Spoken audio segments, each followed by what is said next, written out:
budget.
Sige po, tayo po lahat ay tumayo at tumawid po tayo sa Panginoon.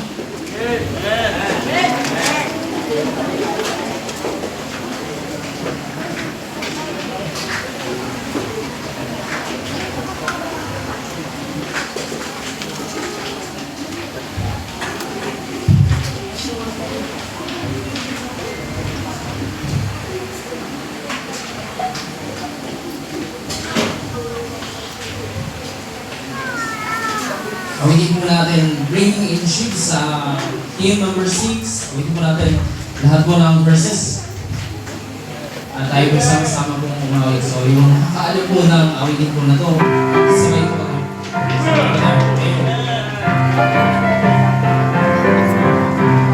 Awitin po natin Bringing the Sheep sa the first stanza ng awitin. Sing! So in the morning, so it's in the darkness, sowing in the noontide and the dew beginning, waiting for the harvest and the time of reaping. We shall come rejoicing, bringing in the sheaves, bringing in the sheaves, bringing in the sheaves. We shall come rejoicing, bringing in the sheaves, bringing in the sheaves, bringing in the sheaves. We shall come rejoicing, bringing in the sheaves.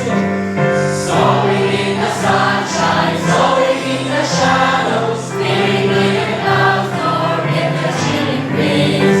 By and by the harvest and the labor ended, we shall come rejoicing, bringing in the sheaves, bringing in the sheaves, bringing in the sheaves. We shall come rejoicing, bringing in the sheaves, bringing in the sheaves, bringing in the sheaves.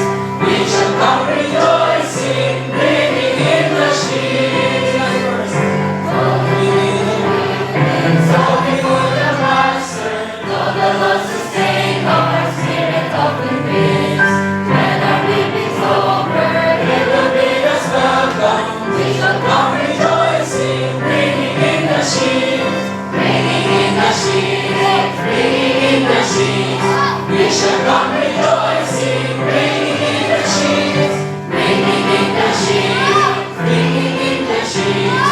We shall come rejoicing, bringing in the sheaves.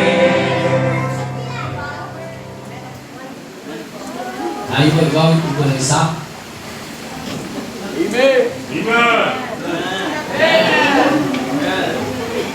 Gusto po natin ang mamahawak po ng hymn sa hymn number 199. Awitin po natin Bring Them In. Awitin po natin lahat ng verses.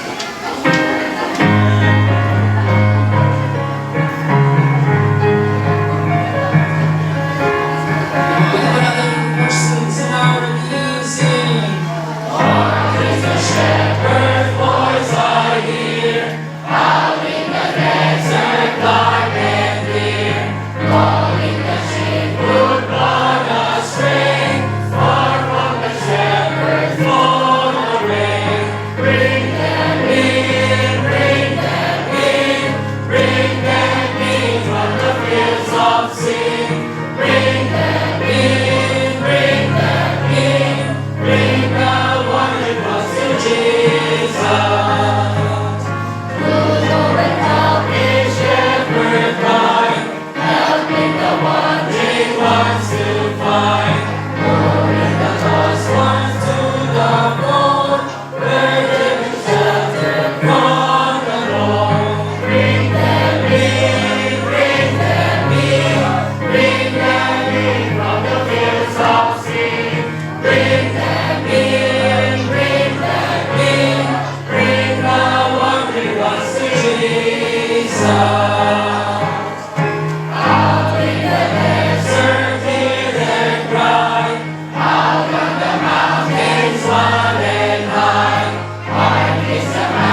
bawat isa.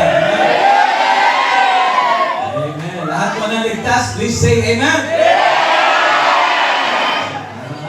Galit yung iba, no? Salamat po sa tayo po yung mga manalangin. Dakilang Diyos, maraming pong salamat. Sa magandang araw po na binigay niyo sa amin. Salamat po sa tagumpay, kaninang umaga. Salamat po sa mga naligtas tumanggap sa iyo. May pong oras na ito, sama po ang mga churches. Salamat po sa mga anak niyo, Panginoon, na ligtas niyo at binali niyo po ang buhay. Ngayon, salamat sa celebration na ito. 2 years po, Panginoon. Ito yung nagawa lang po dahil po sa inyong biyaya. Salamat po sa mga blessings na aking pong natanggap sa iyo. Kalahin niyo po ang buong programa po. Gusto po ang mga special na request po, ang preaching, mamaya po, mamaya po. Alam po namin kayo itong aming dalangin sa pangalan na Jesus. Thank you, every single place. Meron tayo po po. It's good to be here. Pasensya na po kung medyo mainit, no? Oo. Ikala ko malamig dito, Pastor eh. Kaya napasuot ako ng ganito. Na-scam pa. Ay, sorry. Pero, nagka-problema po kasi hindi umandar po yung isa sa tatlo lang. Kaya, pay-pay na muna, no? Hindi naman tayo na pay-pay muna. Matatapos din naman. So, we thank the Lord. Kanina ay we thank the Lord sa tagumpay ng gawain po niya. Marami po ang lead po sa Panginoon. At kanina rin po, nag-average po yung aming po. Abot po namin yung aming goal. Almost 200 po yung aming goal. Ito po ay hindi po ito 24 hours na biglaan. Ito po ay mahabang paghahanda at pananalig. Sabi ko sa mga members, gusto niyo po may madala kayong mga bisita, be consistent and be prayerful. Kasi po, ito po ay bunga lamang ng kapangyarihan ng Diyos. Bakit po ay nakakapagyan. Kaya salamat po sa Judean Bible Baptist Church. Lagi kong nilalagay sa aking isipan kung saan ako nanggaling. Hindi ko makakalimutan. Where I came from. Dahil kung wala ang Judean, wala po ako. Dahil diyan po ako train, diyan po ako maraming pinagdaanan. Alam niyo na yun? Pero sa kabila po noon, ay binagamit ng Panginoon. Sino ba ako? Hindi naman ako deserve. Pero sabihan na po ng pinagkatiwalaan. Kaya it's a blessing. It's a good to serve Lord. And then, siyempre, salamat po sa kay Pastor Joseph. Wala ko si Pastor, wala akong ikas naman. Wala akong mga kalulong na rin. Kaya thank the Lord for His blessing po kayo. Then, hope po, blessing din po kayo sa amin. Okay? Ngayong hapon, may bisita ba tayo? Ngayong hapon, ito kanina, kasama namin sila. Sila po yung mga taga-manggahan. Tayo nga po yung mga taga-manggahan. Pasensyahan niyo po, hindi naturukan. Meron din po sa likod, sila po yung outreach po natin every Saturday. At sila po yung nakarating niya. Siyempre, pwede pong ka-request lahat, mga taga-Hopewell, pwede pong magtumayo.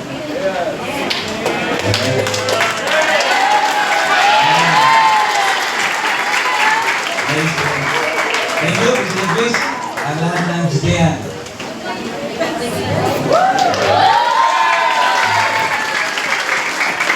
Ano sa akin yung version ng bus ba? Bus? Karwahe. Lahat talaga yung nakarating. Amen. Praise the Lord. Thank you, Mr. Grace.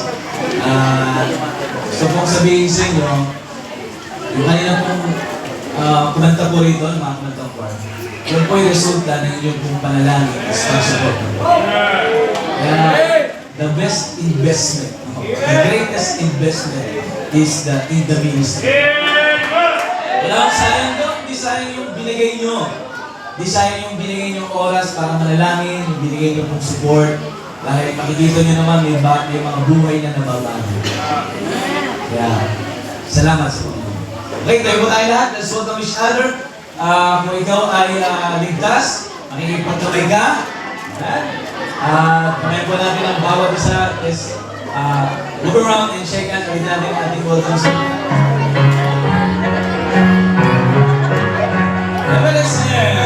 Ligaya buhay kung kilala mo si Kristo. Ligaya buhay kung siya'y manilubos mo. Makakulit ang iyong buhay kung siya ay makakamtan. Ang maging kay Kristo ay tunay na ligaya ng buhay. Let's go around and shake hands. Kamay mo basta. Kilala mo si Kristo. Buhay kung siya'y manilubos mo. Makakulit ang iyong buhay kung siya ay makakamtan. Ang maging kay Kristo ay tunay na ligaya ng buhay. Amen. Thank you. And visit the miss.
Thank you, guys. Salamat sa Panginoon. Kahit bata, ay pwede palang umawit sa Panginoon. Kaya walang rason kahit na walang pinag-uusapan ng edad. May boses ka lang, ba't di ka umawit? Yan nga ito, sa dulo. Sa Chinese. Pero, santa pa rin. No? Kaya, salamat sa mga batang yan. Pagka nanood ako na titigil ka ng bata ko. Nahihiya ka sa sarili mo. Yung bata, no? Ako hindi. Kaya, praise the Lord sa blessing ko. At ngayon nga po, makapanin po tayo ng testimony. Paano po sila nakakilala sa Panginoon? Paano po dinala sila dito sa church? At anong ginagawa po nila? Ano nang ginagawa nila? Wala isa? Sige, ito na lang. Tawagin natin si Brother Ryan.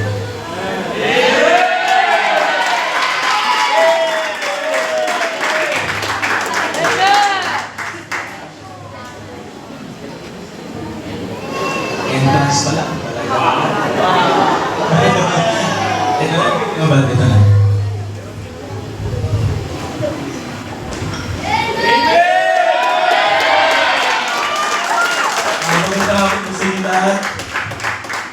Pasalamat ko sa Panginoon na nandito po ang lahat na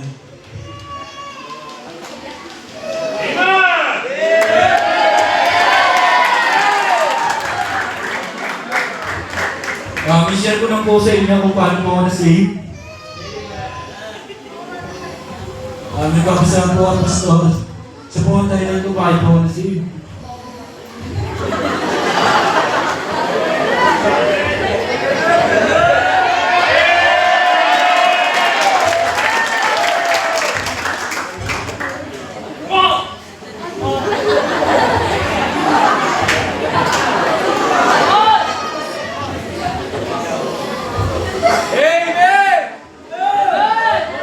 Yung first step ko sa church,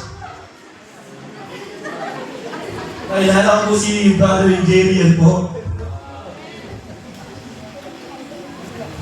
Siya po yung nag-invite po sa akin sa church. Nung panahon na po yun, tawa na po ang tawa nun.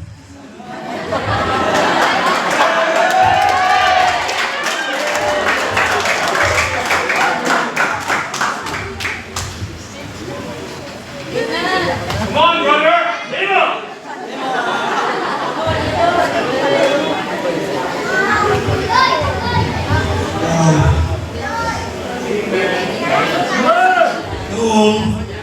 Makalipas po naman, nung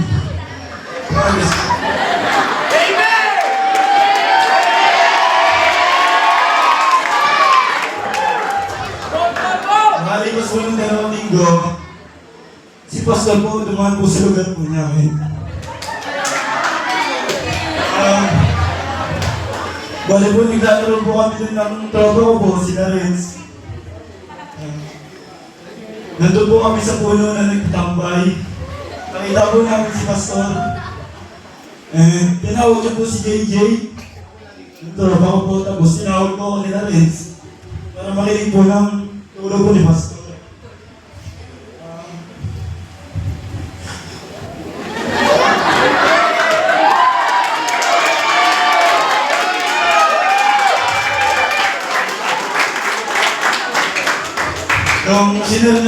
Nung una po, patawa-tawa lang po kami sa sinasabi po ni Pastor. Pero nung nasabi na po ni Pastor yung kamatayan, sa kasalanan po, doon na po ako naging seryoso po.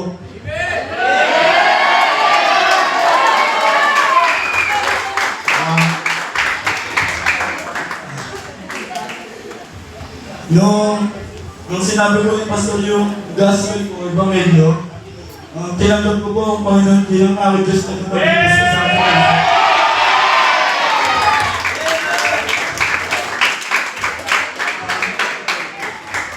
Simula po nun, pero madalas na po ako nag-church nun. Nung pagka-church, ay share po sa akin ni Pastor nun, dumating po yung linggo. Ito na po, minsan po nagsimba, minsan na po nagsimba lang po ako. Pero nung kasama ko po doon ako, sila brother friends po, sila JJ, ano po, doon na po ako naging seryoso po. Pero madalas po nagtatawanan sa church, hindi po nagiging seryoso.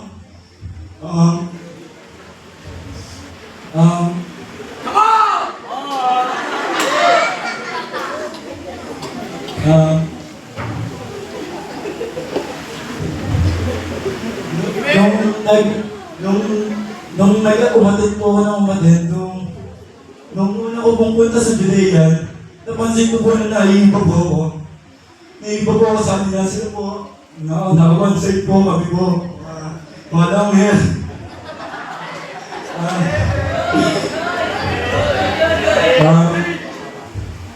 Nung napansin ko po yun, nung pagbalik ko po ng LTBC, ay nag-one-side po ako na, pero hindi po ako nagpagupit.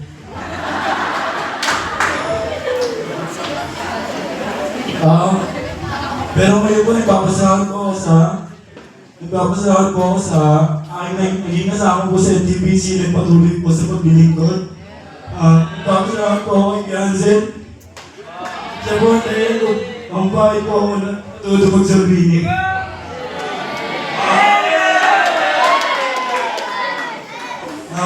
Yung kasama ko po ngayon, sila Gino po, sila din po Thailand po, bakit po nagpapatuloy. Nagpapaligsahan po kami kung ilan po ang masasalwiningan po namin. Kung sino man po yung tumanggap sa Panginoon. Minsan po, nagyayabawan po kami kung ilan po na share namin sa Sabado. Pero sinabi po ni Miss Dayan, hindi dapat po ipinagyayabang yung pag-share po sa iPad po sa nila. At sa dahilan po lang sa kapangyarihan po ng Panginoon. Ayun po, napapasahan po ako. Kung dito po kayo, ayun lang po, tugan dinagawa po.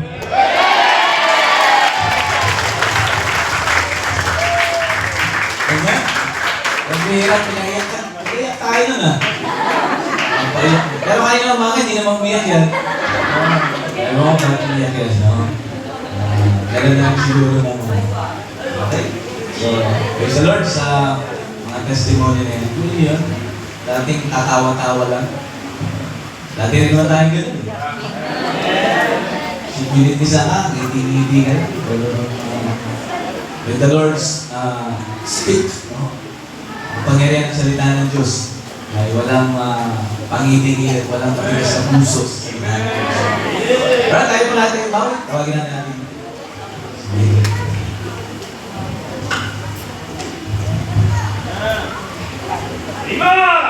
Ayun yan. Tayo po yung umawit po muna sa... Ako po na lang po tayo.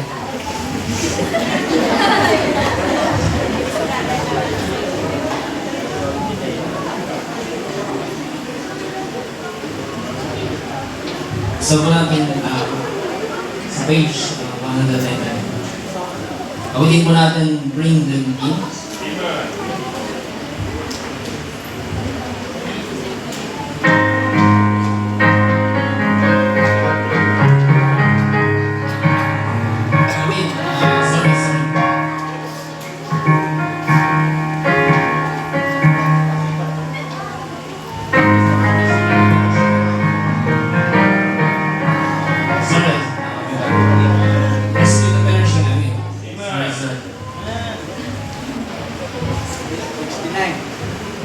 Page 69.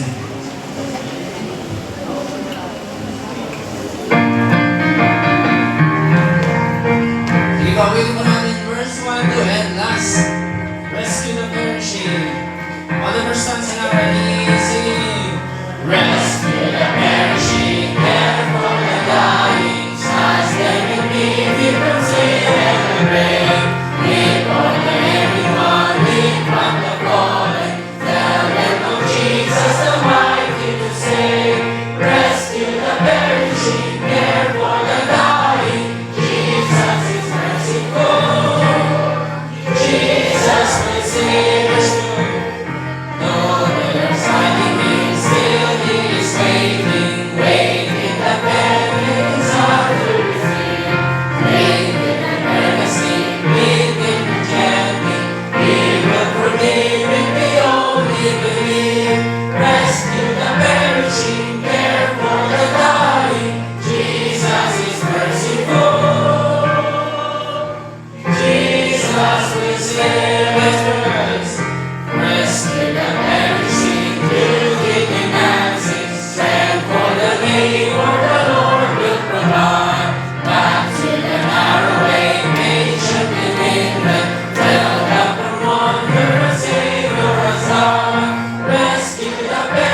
Sige po, tayo po gumamit po ng isa. Awitin po natin ang hymn number 4. To God be the glory.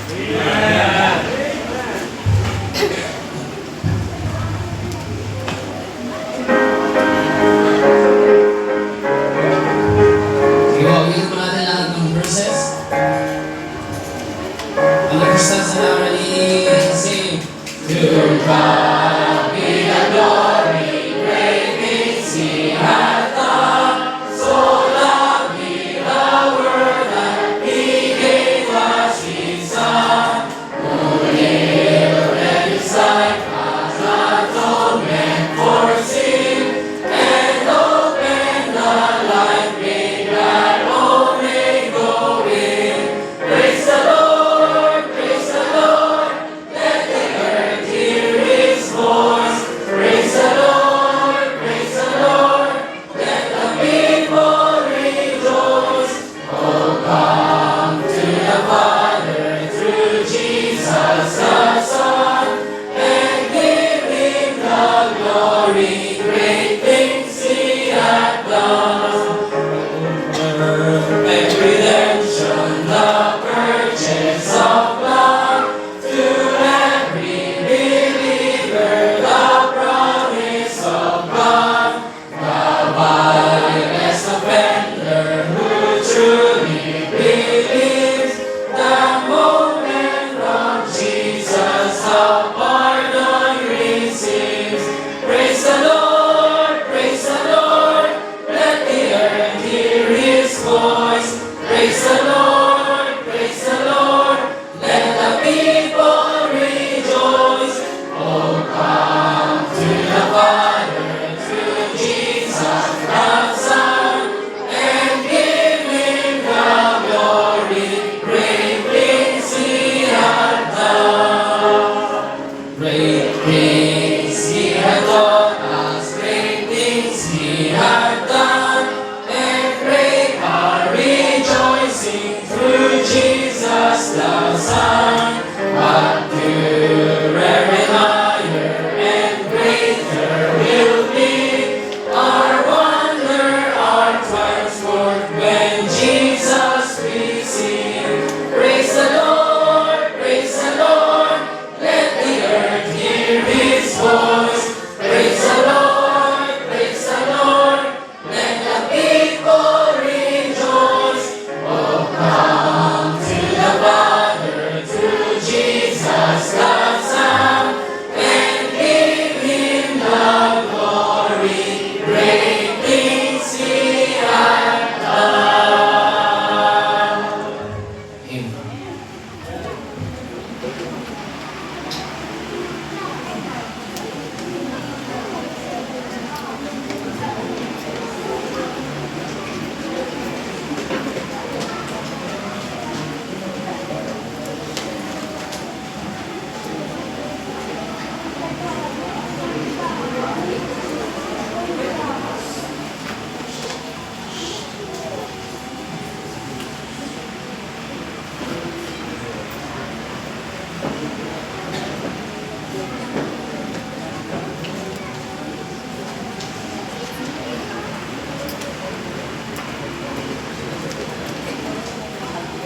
I'm standing here today with a heart that is just full. I look at your faces and I see the reason why I'm here. I want to start by saying thank you. There have been days when the task felt so heavy and the road in Kowit felt so steep, but I've always felt something lifting me up. That was your prayers. You weren't just sitting in pews, you were carrying this vision with me. You know, people still ask me about the life I gave up, the steady job, the career ladder, the security of a regular paycheck. They look at me like I lost something. But I want you to hear this. I have absolutely no regrets. When God called me to this ministry, He didn't promise me it would be easy, but He promised me He'd be here. And let me tell you, leaving that job wasn't a sacrifice, it was an exchange. Check for a purpose.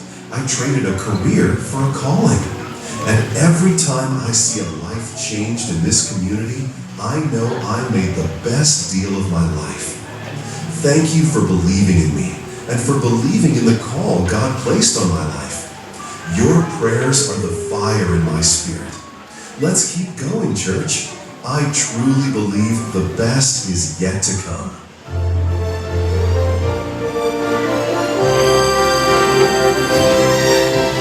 Look what Jesus has done for me. He saved my soul and the pardon was free. Was sin in my life, he said, come unto me. Look what Jesus has done for me. Look what Jesus has done for me.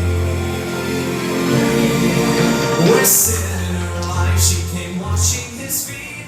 Without understanding the Pharisees, said if he is truly who he claims to be, you know who she was, in her heart he would see. But Jesus said, Simon, I say unto thee, her sins are forgiven, cause she came to me. She left there rejoicing, cause he met her need. She said, see what Jesus has done for me. Look what Jesus has done for me. He saved my soul and the pardon was free. Was sin in my life, he said, come unto me. Look what Jesus has done for me. Look what Jesus has done for me.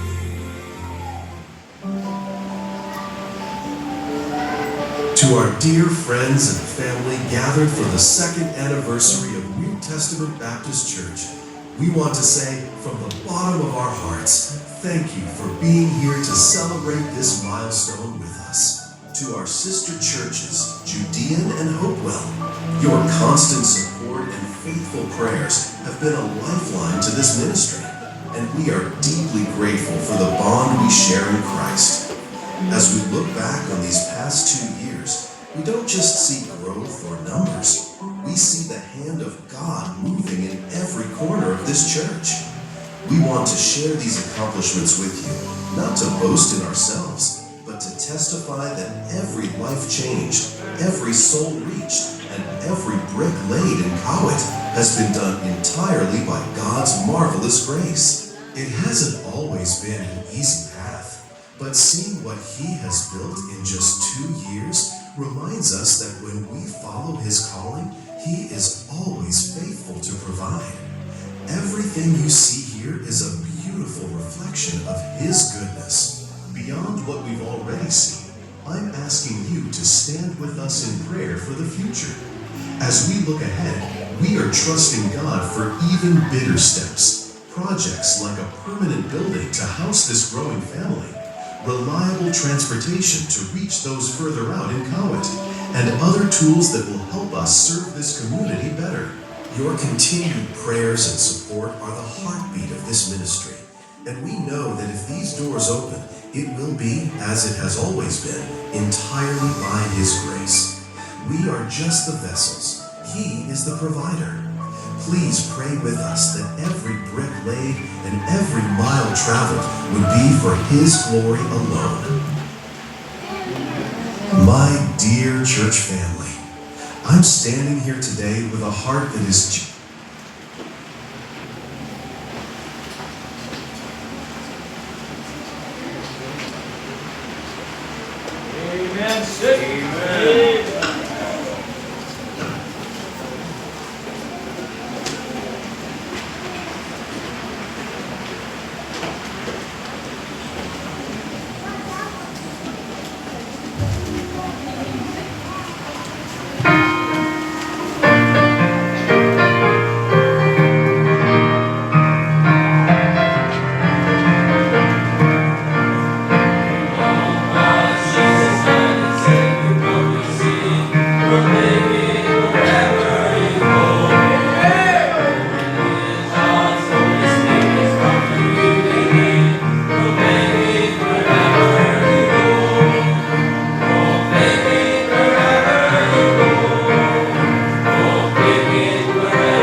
ito ay preaching.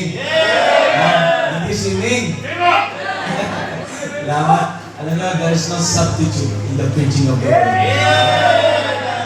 Kaya, Pastor Silvo, ang ating speaker, ang very own, kailan kilala niyo po yun. Ewan ko lang kung hindi niyo po kilala yun. Kailangan niyo maligtas ating kapagsalita. Kaya, mahal na Pastor, Pastor Joseph, di natin patatagalin. Please come. Pastor Silvo.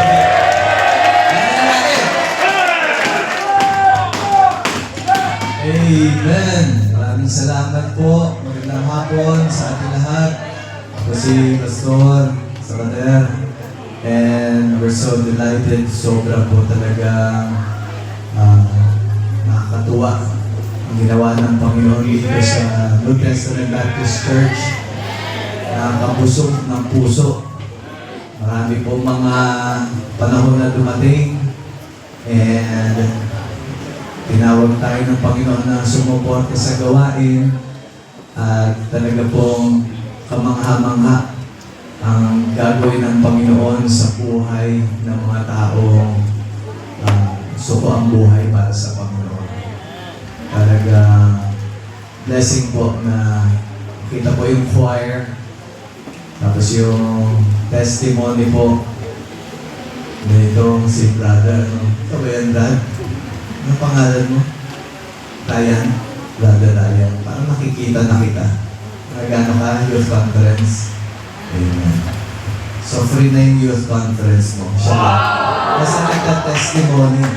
Sino ba gusto mag-testimony? Amen?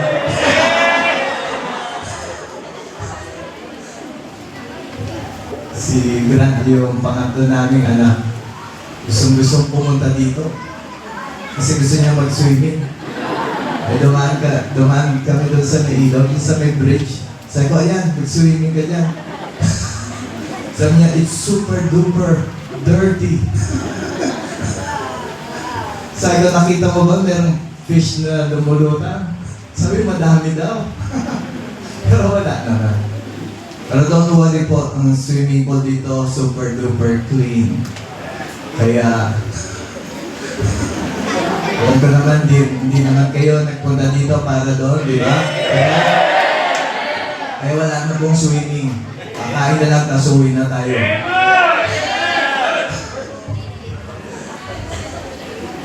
Joke lang po, meron pong swimming. Bibilisan po natin dahil kulang po tayo sa oras. Pero, salamat po ako sa Panginoon sa lahat ng ginawa niya. Kung meron po tayong maipagmamalaki dito, walang iba kundi ang Panginoon Jesucristo. Siya nagligtas sa ating buhay, walang paraan para maligtas ang kaluluwa kundi sa pamamagitan lamang ng ginawa ng Panginoon Jesucristo, nagbuhos ng dugo para ipambayad sa ating mga kasalanan. Kaya lahat po ng ating magagawa ay dahil sa Kanya. Kaya siya lang po dapat na mapuri at magpasalamatan. Salamat din po sa testimony ni Pastor Daniel dahil dati po nag-uusap kami. Gusto niya talaga magsuko ng buhay. Kaya sabi niya, ang napili niyang lugar sa Kawi. Sabi ko, sige, magsimula dyan. Bigla ka namang nag-resign. Hindi ko pa sinasabi mag-resign dahil hindi pa natin alam kung saan kukuha ng support. Pero great testimony po. Patotoo na suko ang buhay. Talagang sa pamamagitan ng pananampalataya sa Panginoon, lulusog talaga. So that's a great testimony, hindi natin makalimutan. Kaya panawagan po sa mga members ng New Testament Baptist Church, huwag kayong susuko. Patuloy sa Panginoon. At kapag nararamdaman nyo ng pasuko ka na, isipin nyo lang po ang inyong pastor na nagmamahal sa inyo at hindi rin sumusuko. Para naka-season 3 na yata o batch 4, 5. Pero andito pa rin. Kung meron mang mawala, pag-pray po natin, pero patuloy po tayong mag-akay ng kaluluwa. And we are so proud of the faithful members of New Testament Baptist Church. Nakasuporta sa gawain, nakasuporta sa pastor, nagmamahal sa Panginoon. Kaya kasama po ng Judean and Hopewell ay narito po kami na bumabati ng happy second year anniversary.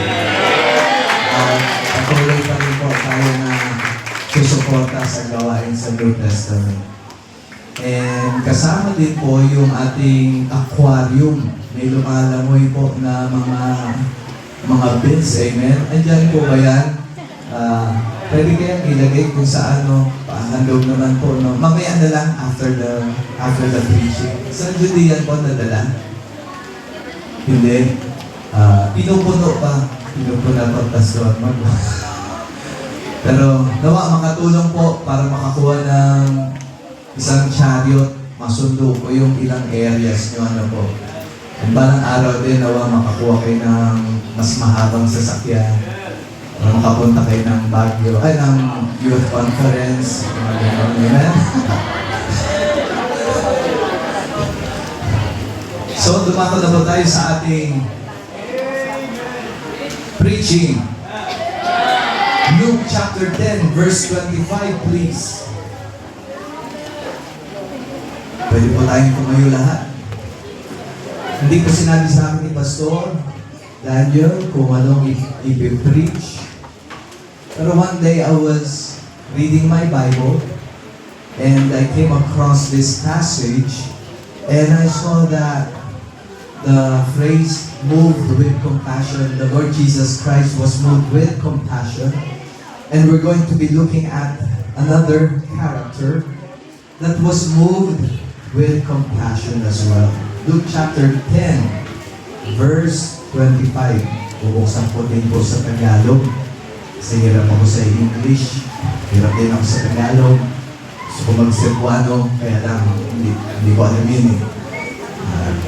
Speaking in tongues, hindi pwede. Amen? Practice tayo. Luke chapter 10, verse 25. Andyan na po kayo. Say amen. Ako wala pa. Luke 10:25 and then all the way to verse, let's see. Hanggang ano na lang po tayo. Hanggang 33. Okay? Sabay-sabay po tayo. Verse 25. Ready? Begin. And behold, a certain lawyer stood up and tempted him, saying, Master, what shall I do to inherit eternal life? He said unto him, What is written in the law? How readest thou? And he answering said, Thou shalt love the Lord thy God with all thy heart, and with all thy soul, and with all thy strength, and with all thy mind, and thy neighbor as thyself. And he said unto him, Thou hast answered right. This do, and thou shalt live.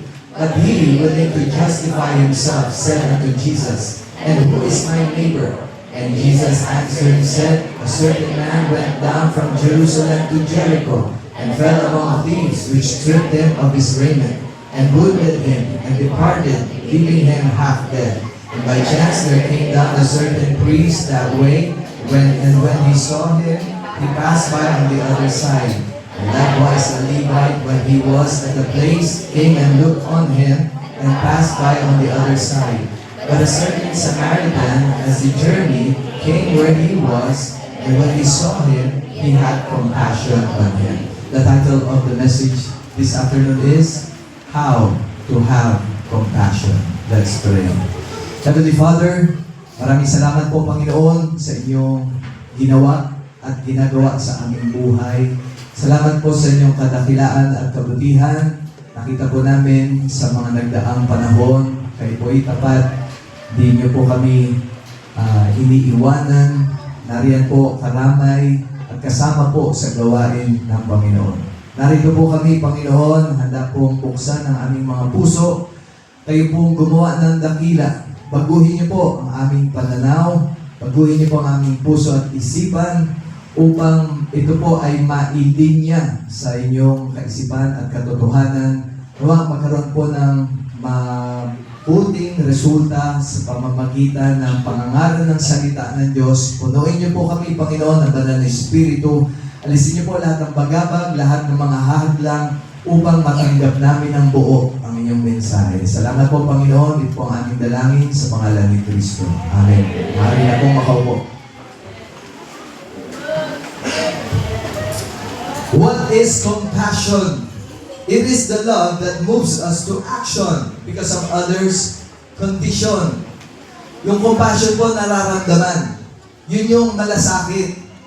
Pagmamahal na may gagawin dahil nakita mo kung ano ang maaring mangyari sa kaluluwa ng isang tao.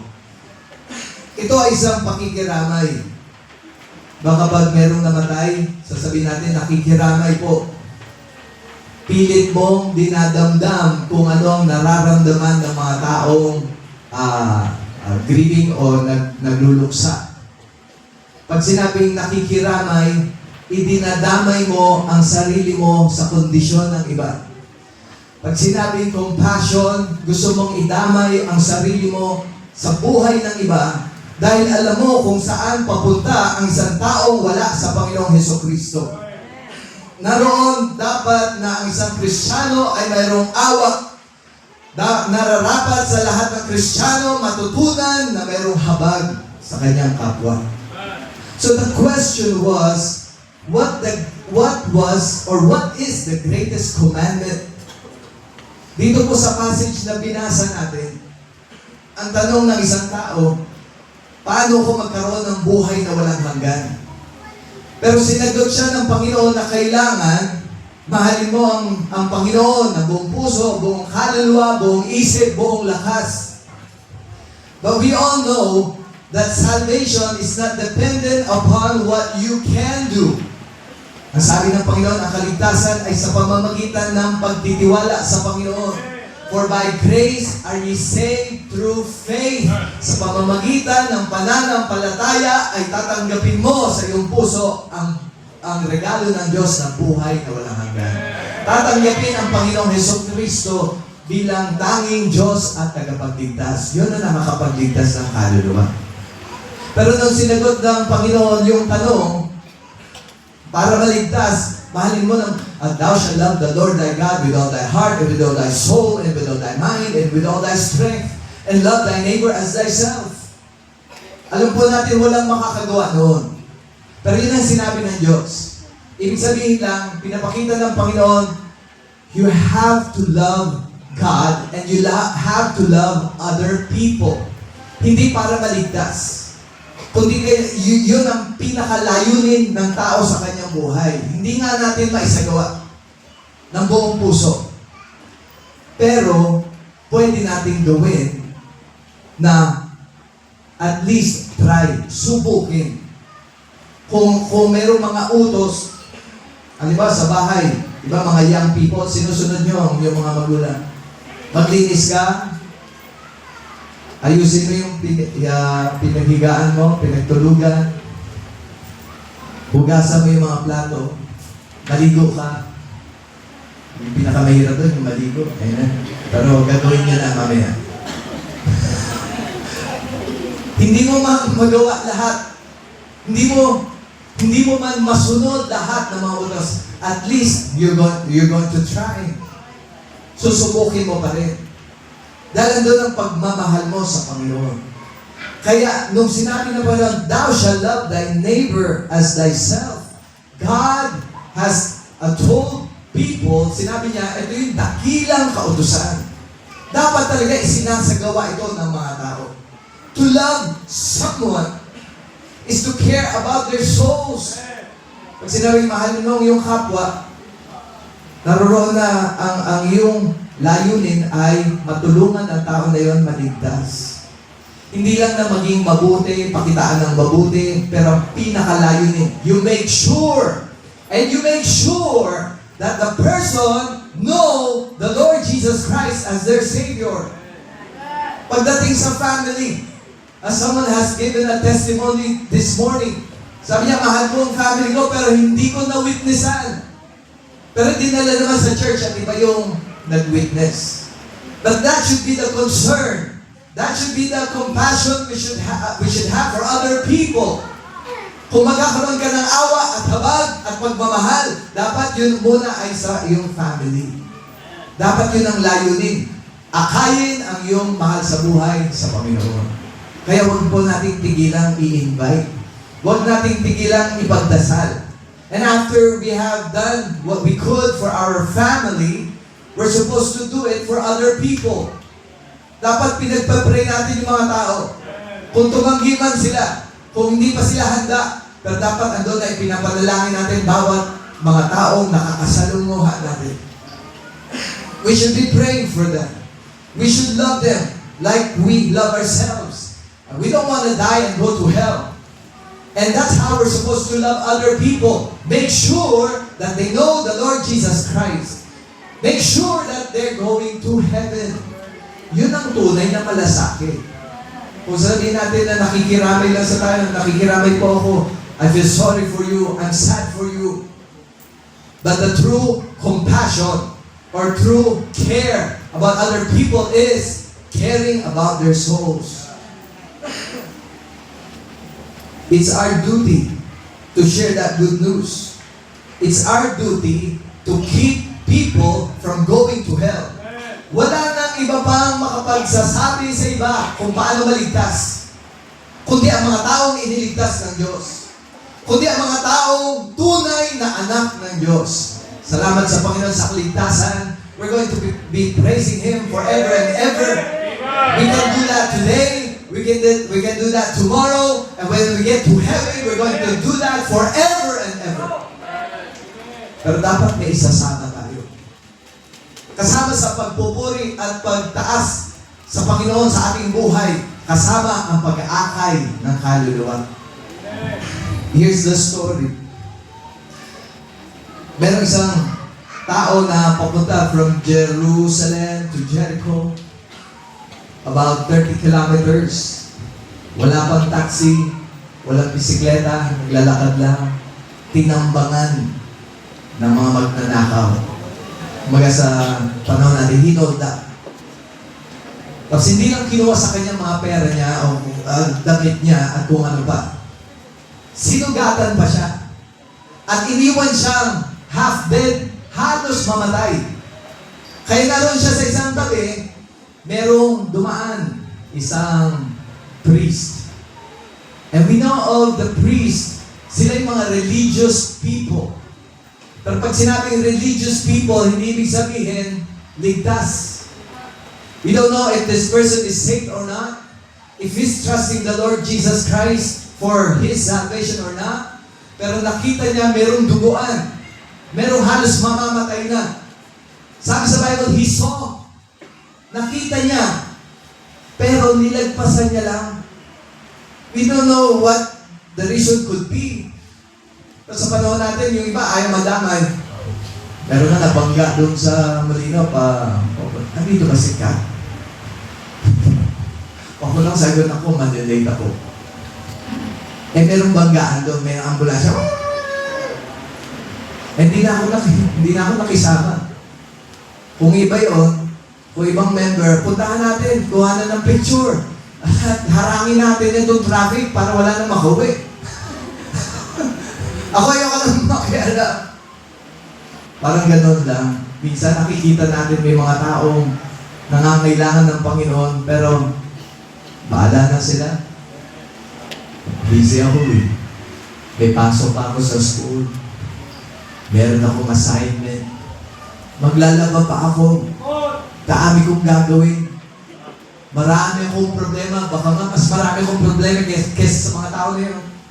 Pero kung ikaw ay Kristiyano, wala nang matinding problema na pwedeng dumating sa buhay mo dahil iniligtas na ng Panginoon ang iyong kaluluwa. Ang pinakamatinding problema dito, may mga taong hindi ligtas, hindi nakakakilala sa Panginoon. Anytime that they die, they will go straight to hell and they're going to burn there forever and ever. Hindi ba tayo magkakaroon ng awa sa mga taong papunta sa impyerno? But here's the religious person. He saw, nakita niya, pero nilagpasan. Marami siguro siyang excuse. Baka ayaw niyang madamay. Pero wala siyang ginawa. He's considered as someone who knows the Lord. He's the priest. He's the one that works at the temple. Naglilingkod siya doon sa templo. Parang Kristiyano, naglilingkod sa Panginoon sa church. Pero dapat meron kang pakialam sa buhay ng iba. Hindi man natin sila makitang duguan. Pero alam natin, mas matindi pa ang pwedeng mangyari sa kanila kapag hindi sila tumanggap sa Panginoon Jesucristo bilang tagapagligtas. Here's another person. He's a Levite. Sabi sa Bible, nung pagdaan niya, nakita niya yung duguan. Half dead. Mamamatay na. Ang sabi sa Bible, he looked. Hindi lang niya nakita. Pero tinignan pa niya. Parang inosyoso, no? Uy, duguan. Sino ba ito? Ay, hindi kong tulungan to. Baka meron din siyang reason. Maybe he didn't have the resources to help that person. O baka masakit yung likod niya, hindi niya mabuhat. Baka wala siyang pera pambili ng gamot para tulungan yung tao na yun. But he's a Levite. He's the one that's supposed to know the Bible. He's the one that's supposed to know how to treat other people. Pero nilagpasan niya lang din. Parang tayo din. Kilala natin ang Panginoon. Alam natin ang Bible. Alam natin ang utos ng Diyos na mag-akay ng mga kaluluwa. But most of the time, we walk around and we just ignore people.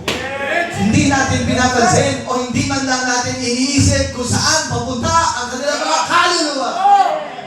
Ikaw, estudyante, nakaupo ka sa school mo. Alam mo, hindi mo pa na-witnessan yung kasama mo. Alam mo, yung kaibigan, yung lagi mong kinakausap, alam mo, hindi pa yan nabahagyan na salita ng Diyos. Pero anong ginagawa mo?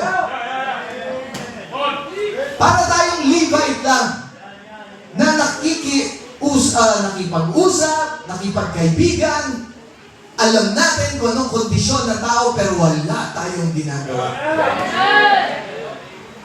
It's like a Christian having a job. Maybe a secular job or a business.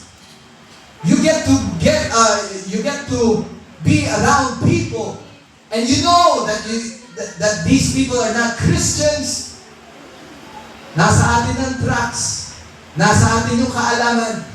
Pero nung ginagawa mo sa kaalaman na yan, dapat ibinabahagi sa mga tao, sa lahat ng mga tao. Dahil lahat sila, kung walang Kristo sa kanilang puso, lahat sila parang duguan, half dead, they're going to hell and burn there forever, and there's no escape. Katwiran na lang ng mga kulto o mga ibang church. Hindi forever ang impyerno. Hindi ganoon ang Diyos na hayaan niya ang mga tao sinusunog habang buhay. I hope that's the case. We can hope that that's what's gonna happen to the people. Maybe thousands of years or millions of years after that, makakawala na sila doon. Pero sabi sa Bible, it's everlasting destruction. It's eternal punishment. Hell is forever and ever. And God's people have to do something about it. Sino mag-aakay ng kaluluwa? Mga kulto? Hindi na sila ligtas. Sino mag-aakay ng mga kaluluwa? Yung mga sumasamba sa ibang Diyos? Hindi sila nakakakilala sa tunay na Diyos. Ang nakakakilala na sa Panginoon ay walang iba kundi ang mga anak ng Diyos. Kaya tayo dapat hindi lang titingnan ang mga tao. Hindi lang sila daraanan, kundi hihinto ka at titingnan mo ano ang pwede kong gawin para matulungan ng tao nito.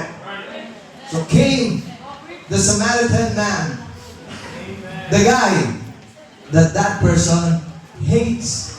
Itong tao na halos mamatay, ayaw niya sa mga ganitong uri ng tao. Like half Persian or half Jew. Ibang lahi nito. Kami, itong mga tao na ito, we don't want to do anything with these people. We don't want to deal with them. Pero itong tao na ito, hindi galit sa kanya. Yung tao na yun, galit dito sa taong tutulong pa nga sa kanya. So what happened was he saw, he looked, and he knew this guy is in trouble. Kaya ang ginawa niya, ibinigay niya kung anong meron siya. Anong ibinigay niya? Yung lakas niya.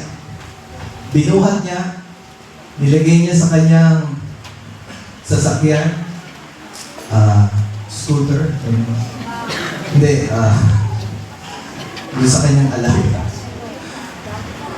Tapos, dinala doon sa bahay panuluyan, Dagan-in, na pwedeng doon muna siya, sabi niya doon sa nangangalaga doon, bibigyan kita ng 2 pence. It is worth around 3,000 pesos. Baka more than that.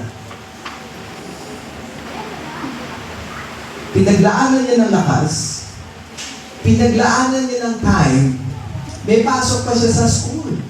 O baka meron pa siyang trabaho.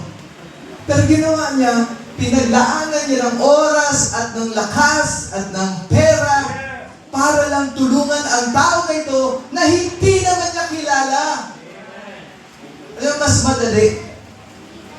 Kung ang witnessan mo yung kaibigan mo, mahal mo yun eh. Kaya mo, pipilitin mo. Meron akong lolo, mamamatay na. Hindi ako marunong mag-witness. Pero pinilit ko.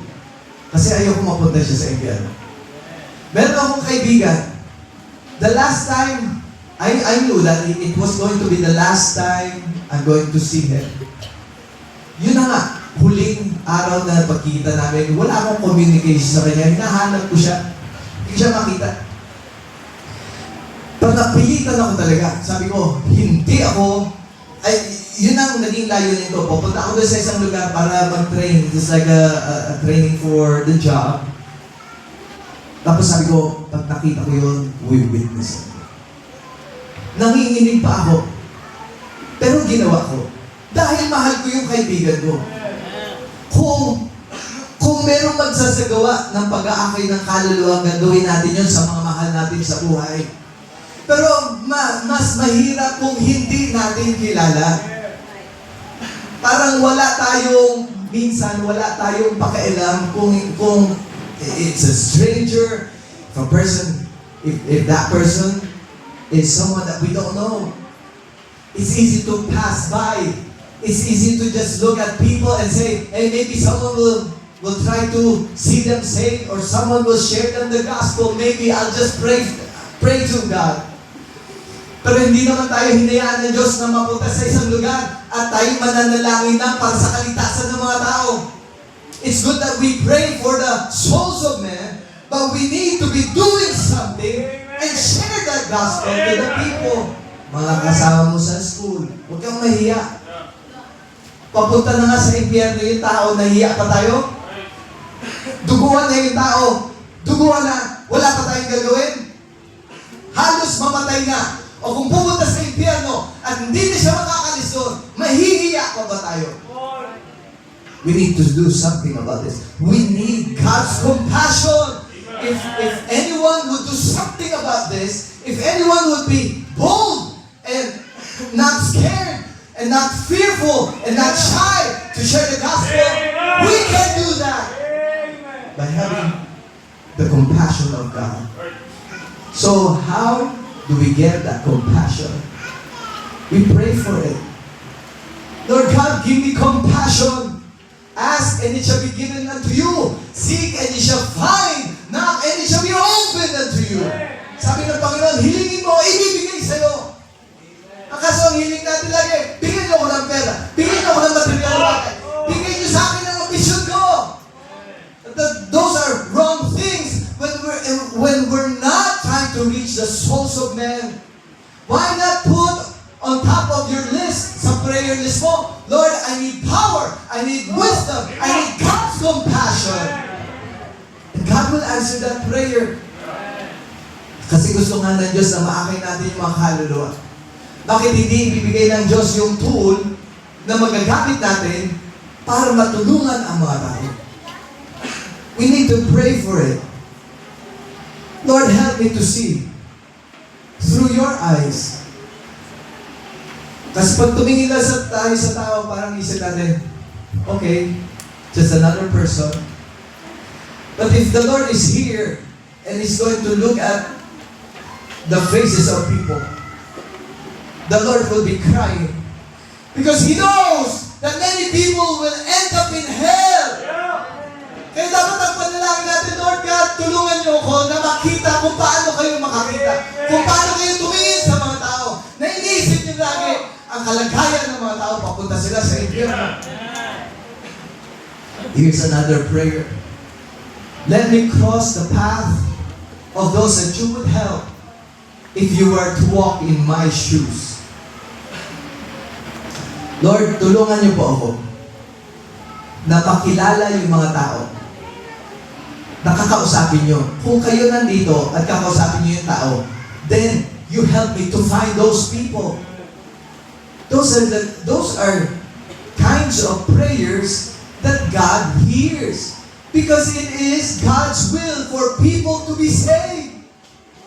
Kaso naliligaw po tayo ng pananaw, naliligaw tayo ng kaisipan. Kapag iniisip lang natin, gusto ko, Panginoon, para sa akin. Andali, manalangin, Lord God, help me with my problem. Lord God, help me to reach my ambition. Lord, help me with my plans. Help me with my goals. We should change our minds and look at the real situations of God's, the condition of the people. Alam niyo, di ba nagkaroon ng pandemic? Akala natin tuloy-tuloy lang yung buhay, no? Biglang, tigil lahat. Walang mag-church, walang papasok sa school, walang papasok sa trabaho. Tigil lang lahat. May kumalat na virus. Nagpakalat na mga members. Kainan ba naman doon sa mga Andy Wings? Habang may sakit sila, no? Kinalat, deliro lang. Pero parang after the rain. Ngayon na, merong gera. Akala natin, di tayo damay. Tataas na yung mga gasolina. Tataas na brand, yung construction materials. Pakyawin mo na lahat, amen? Tataas na lahat ng mga bilihin. Magtanim na kayo ng pechay. Amen? Damihan nyo. May karanasan po ako dyan. Kaya, kung gusto nyo magtanim, tanongin niyo muna ako. May tuturo ko sa inyo kung ano yung dapat yung iwasan. Kasi yung mga lupa na tinanim ito, mga mabababaw lang. Tapos pag sibuli ang papaya. Pero sakto lang siya dun sa Lucky Me Soup. Pag-harvest, no, ginugupit-gupit ko lang, tapos nalagay ko, ubos agad. Mga ilang linggo ko pinaghirapan. 1 minuto lang, ubos agad. Sabi ko, hindi na ako magtatanim. Bibili na lang ako sa palengke. Amen. Ba't ba tayo napunta doon? Anyway, we need to look at the condition of other people. You know nga, parang lagi lang nag-isip sa future. Itong gagawin ko, itong plano ko, mga single people, amen, mag-asawa ba? Mga may asawa, magta-travel pa. Yung mga matanda na gusto nang magpahinga sa bahay, amen? O kainin kung anong gusto mong kainin. Yung mga plano natin sa buhay. Tapos biglang nagkagera, di mo nga alam, baka mamaya. Kasi ba, di ba, kung sinong kakampi ng Amerika, binobomba. Ang ihula, yung mga, ano, no? Saan ba yan? Dubai, UAE, Bahrain, Saudi ba? Maaaring tayo din. Andito yung ibang mga barko nila, di ba? Minsan. Kung sumabog yun dito, tapos na ang lahat. Masyado tayong concerned sa buhay natin, hindi natin alam kung anong meron bukas. Baka bukas, darating na ang Panginoon. Baka bukas, wala na tayo dito. Baka kuhanin na tayo ng Panginoon. By the way of rapture, maybe we're gonna die someday, very soon. I thought about that. Maybe this year is my last year. We don't know. Pero dapat may gagawin tayo sa ating buhay patungkol sa pag-aakay na magkaluluwa. At kung may sasagawa natin lahat yan, kailangan natin ng compassion ng Panginoon. How do we get compassion? Pray for it. Number 2, look at their condition. Tingnan mo ang kondisyon ng mga tao. Mga religious, they can play. They can play religiously. They can play like spiritual. But then it's different with God's people. Andun nga yung layunin na mag-akay ng kaluluwa, minsan wala sa puso natin. Pero ginagamit pa rin tayo ng Diyos. There are some days that I feel like I'm backslidden. But when I go out, God chooses to use me to see some people saved. Paano pa kung tayo sumusunod sa Diyos? Paano pa kung tayo puno ng banal na Espiritu? Mas lalo tayong magagamit ng Panginoon. So when we go out there, it's not like we're hard-hearted. It's not like we're stiff-necked. Malambot yung puso natin. We would talk to a person. Hindi tayo nagmamadali. 1, 2, 3, repeat after me. Walang ganun na soul winning. Dapat paintindi mong mabuti. Dapat andun yung marinig nila, maramdaman nila ang iyong concern sa kaluluwa nila. They are strangers. Sino bang gustong makialam sa hindi kilala? Pero gusto ng Diyos makialam tayo sa buhay. Dami kong namit nito mga recently sana. Meron ako sariling paniniwala, kanya-kanya tayo, dapat igalang natin paniniwala. Yes, we respect other people's belief. We respect what you think about God. But we're not just going to sit here and just let you go to hell. At least we're going to pass out a tract or give you a tract or tell you about the Lord Jesus Christ. Tinawag tayo na makialam sa buhay ng iba. Huwag mo sabihin, hindi ako nakikialam. Pag may kung mayroong nalulunod dyan, o dito sa swimming pool, amen? Ang mga saved sa swimming pool, nagsuswimming. Yung unsaved doon, sa ilog doon, yung dinaanan. Mga lumulutang ng mga isda. Amen. Sabi ni Grant, pero wala naman talaga.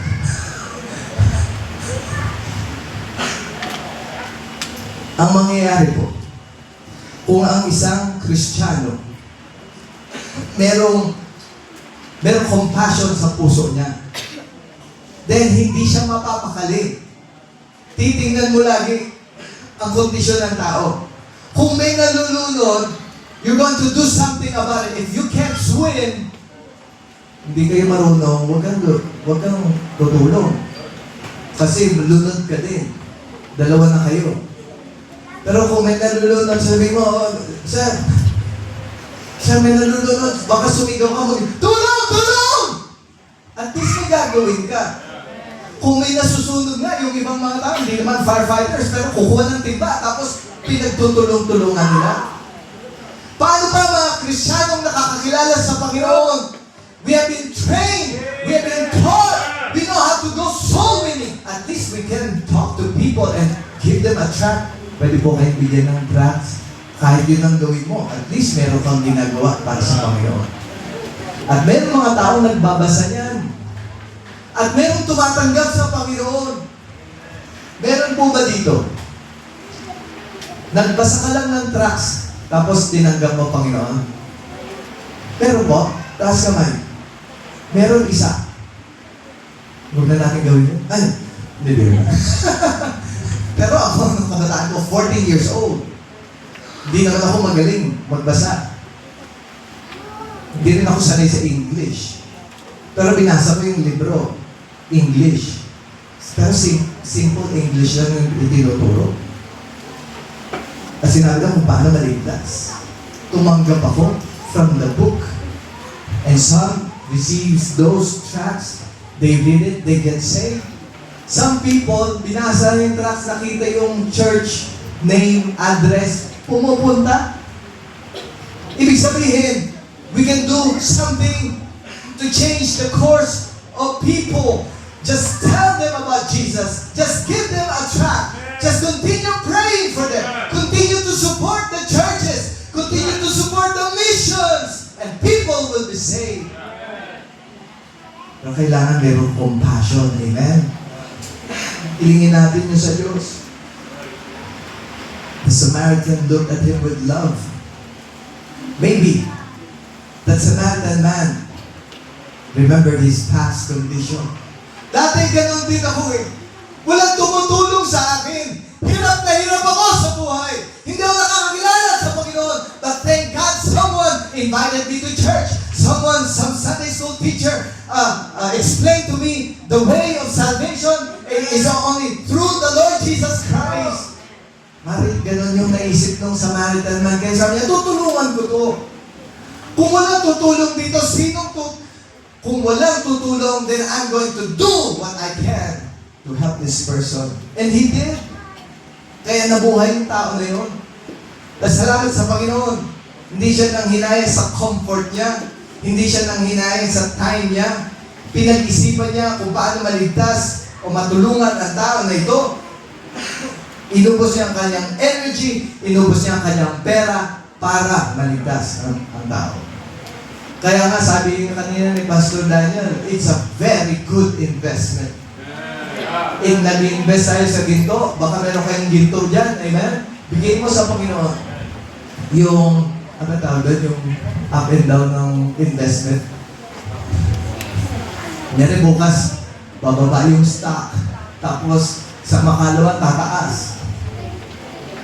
Worry ang mga mayayaman dahil ang dami nilang investment. Mabuti ang Baptist, hindi mayaman. Amen? Kaya hindi tayo nag-worry lagi. Ang worry lang natin, kailan ba ako makaka-unli buffet, amen? Kasama niyo yung pastor. Lagi na lang kayo eh. Inigit nyo kami eh. Nagpipicture kayo. Hindi.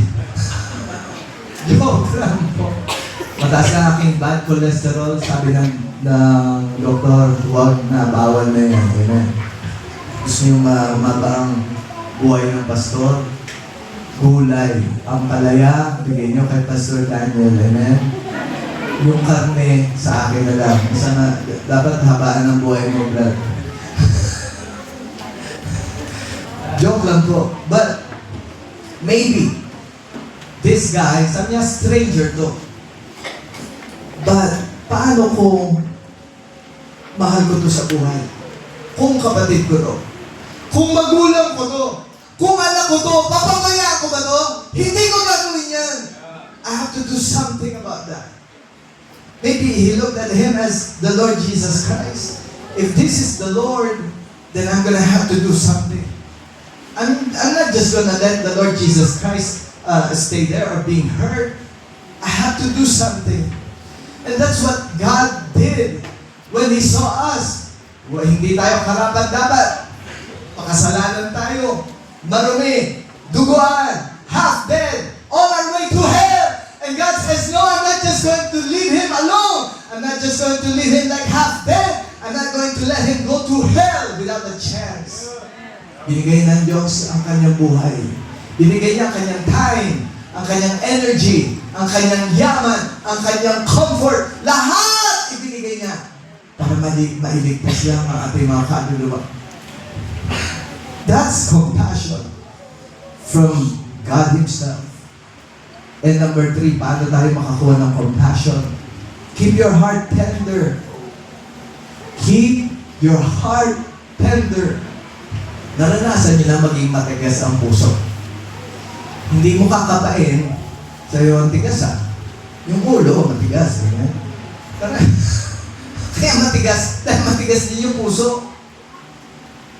Ibig sabihin lang, yung pinaka-puso natin, the very center of our person, our heart, full of emotion, dapat malambot. Para pagtingin sa tao, I don't even know this person, but I'm going to care about the soul of this person.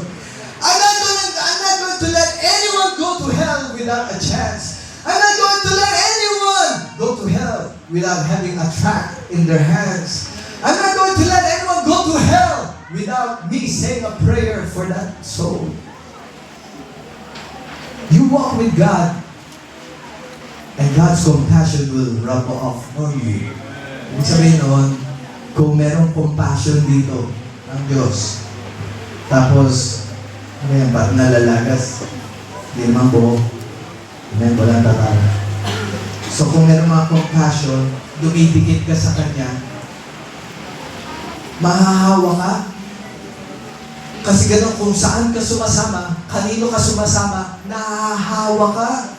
Nahahawa ka ng attitude, nahahawa ka ng pagkalambot ng puso. And when you walk with God, God of compassion, God of mercy, God of grace, eh di mahahawa ka sa Panginoon. Hindi naman talaga mahirap mag-akay ng kaluluwa. Hindi naman talaga nakakatakot o parang ang hirap gawin ng isang bagay na itinuturo ng Diyos. Basta may compassion, basta malambot ang puso, basta ang Kristiyano lumalakad sa Panginoon, ay gagamitin siya ng Diyos. Bibigyan siya ng compassion, bibigyan siya ng mga tools para siya para magamit ng Diyos ang kanyang buhay.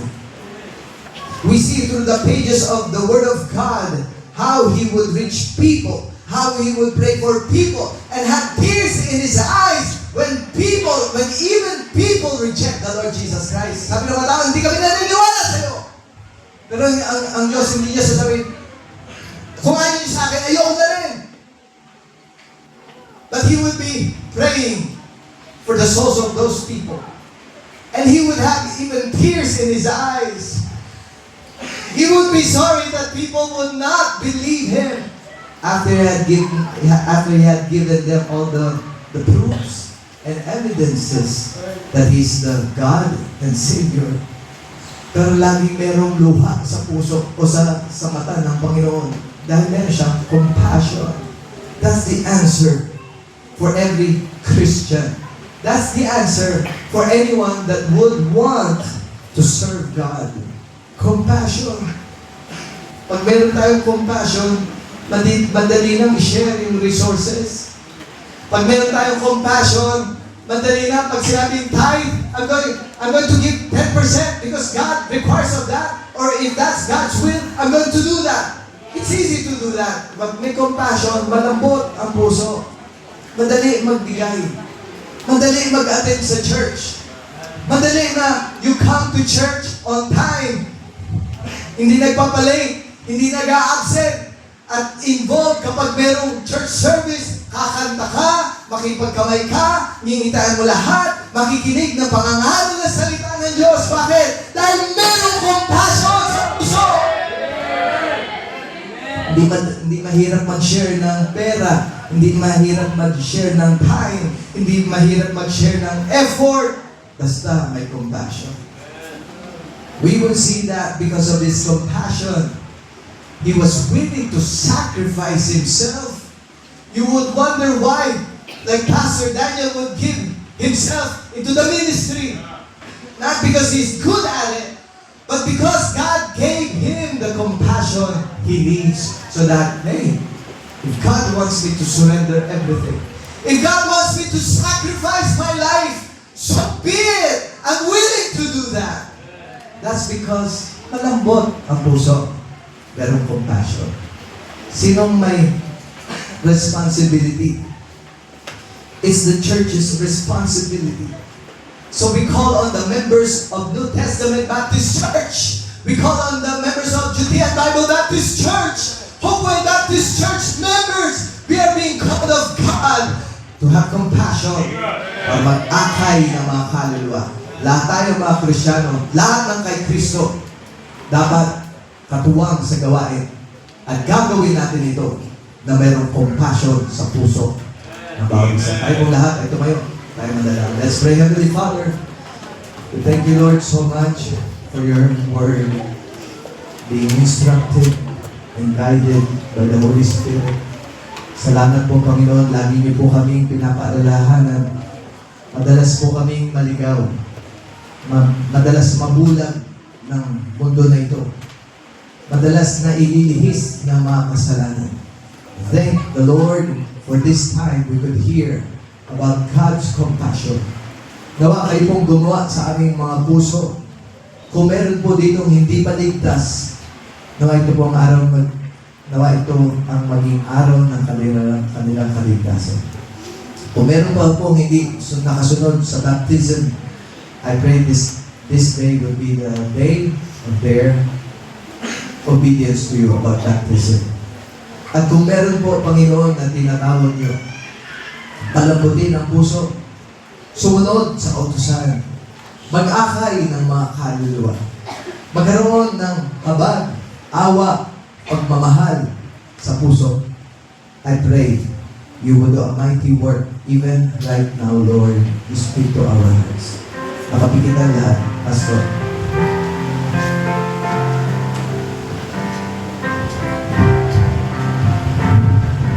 The message is clear. The altar is open. Kapit po tayo sa lahat.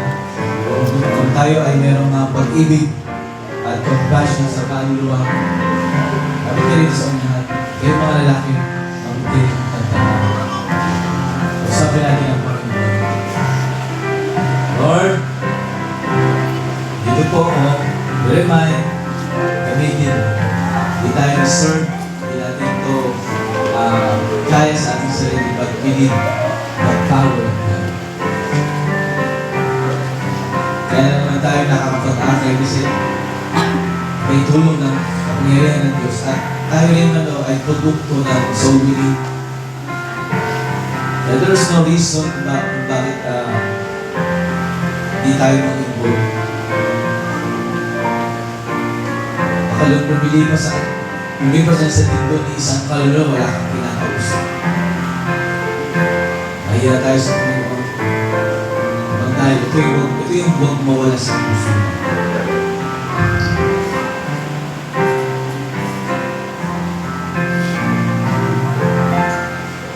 Ilang Diyos, maraming pong salamat sa mensahe po na aming pong salamat po sa aming Pastor Joseph. Hindi namin po to challenge us, to remind us of the Great Commission at kagubin o trabaho ng bawat Kristiyano na mag-akay ng kaluluwa.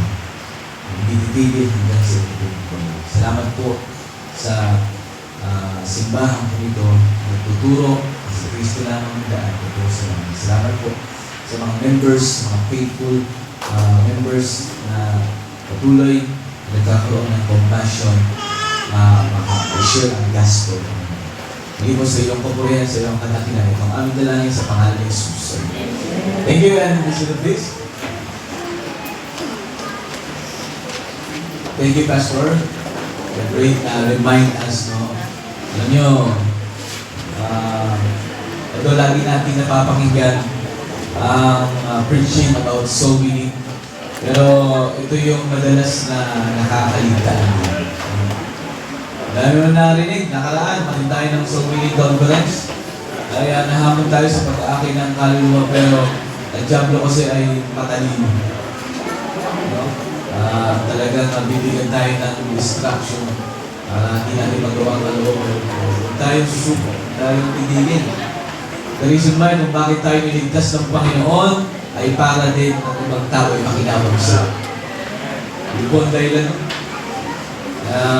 nating karinig. Para hindi matatapos ang gawain ito kung wala pong offering. Kaya tayo po ay follow Asher. Tapos come.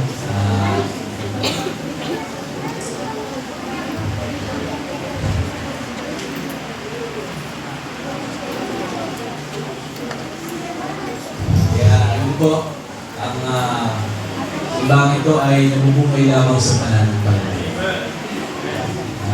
Wala po ang inyong pagpalalaan sa suporta ay blessing po yun.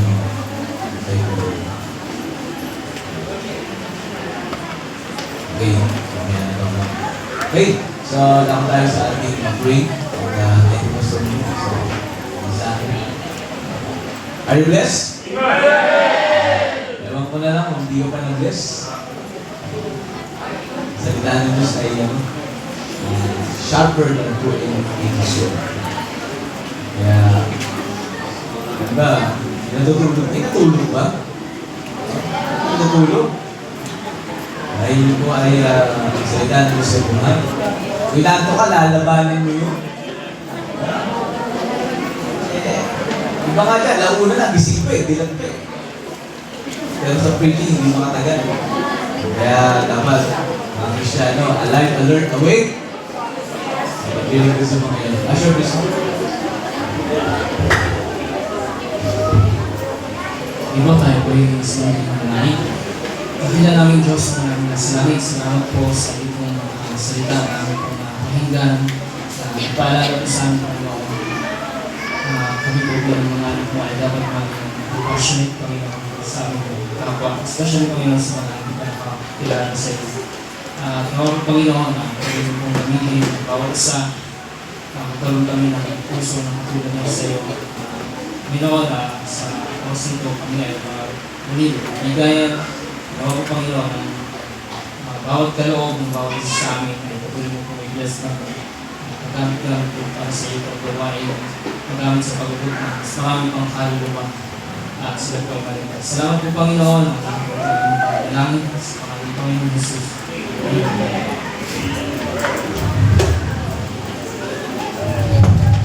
God bless you.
Amen. Salamat po sa bawat isa. Meron ba dito first time?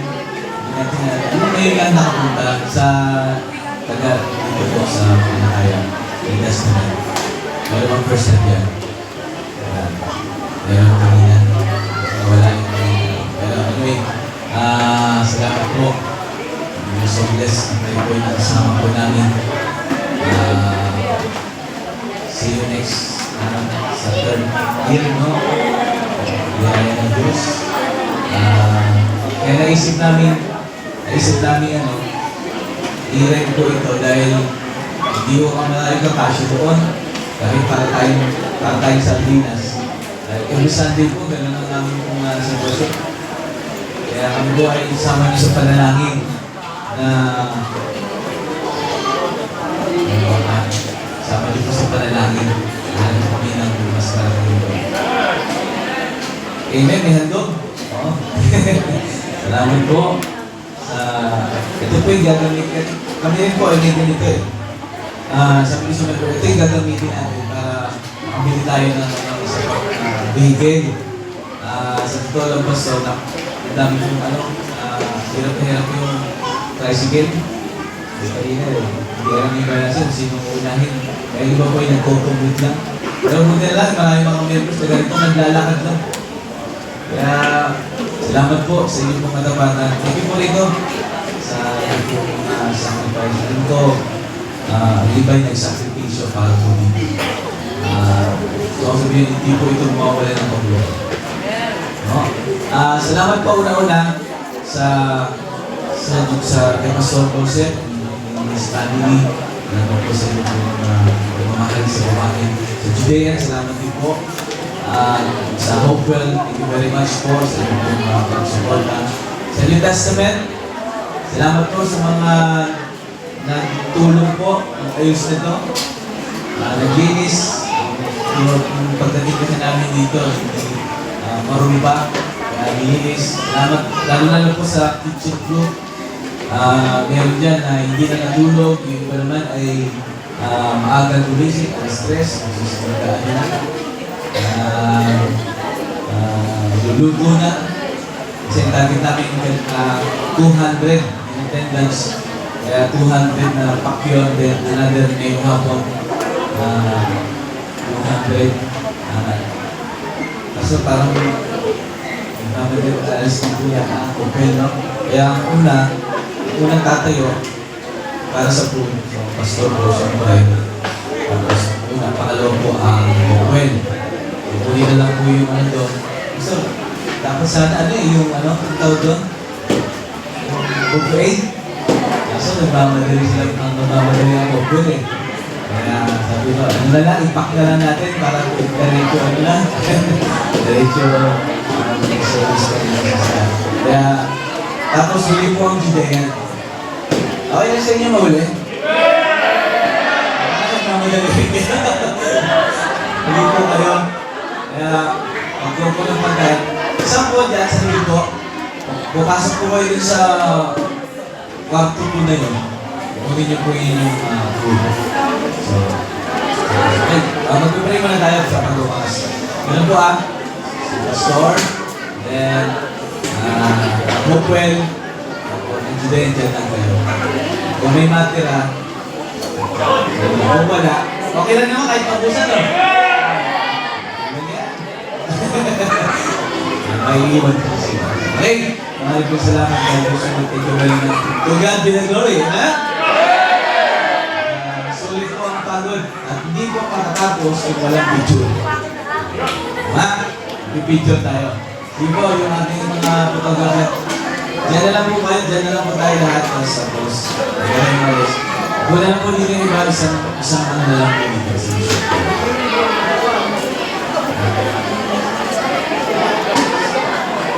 Sige na. Sige. Dito po tayo gusto. Meron, palagay na 4 na upuan dito sa gitna.